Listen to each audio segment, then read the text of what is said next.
नमस्कार। इस वीडियो में आपका स्वागत है।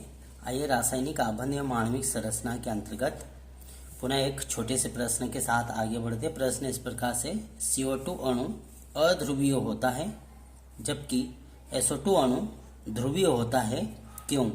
समझाइए। आइए इस प्रश्न को हम जानें। तो CO2 अणु अध्रुवीय होता है जबकि SO2 अणु ध्रुवीय होता है।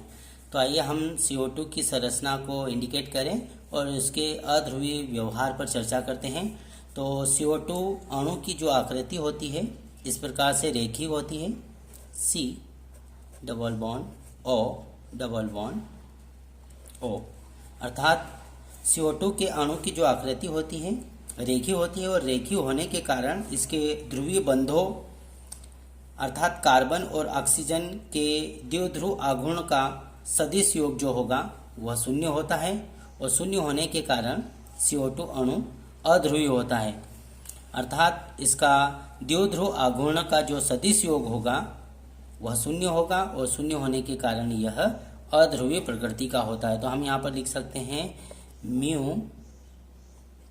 म्यू बराबर 0, अर्थात द्विध्रुव आघूर्ण का सदिश योग शून्य होता है और शून्य होने के कारण CO2 अध्रुवीय प्रकृति का होता है।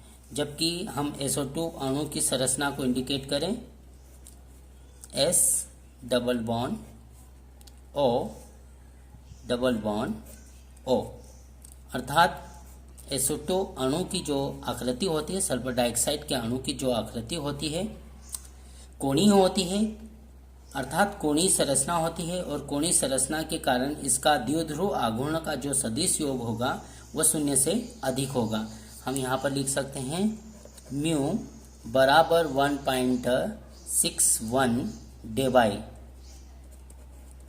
डेबाई, अर्थात SO2 अणु में सल्फर और ऑक्सीजन के द्विध्रुव आघूर्ण का सदिश योग शून्य से अधिक होता है और अधिक होने के कारण SO2 अणु अर्थात सल्फर डाइऑक्साइड के अणु ध्रुवीय होते हैं। CO2 अणु अध्रुवीय, SO2 अणु ध्रुवीय होते हैं, क्यों? इसको हमने संरचना सूत्र के माध्यम से जाना। आइए इसे हम पुनः रिवीजन करके जानें।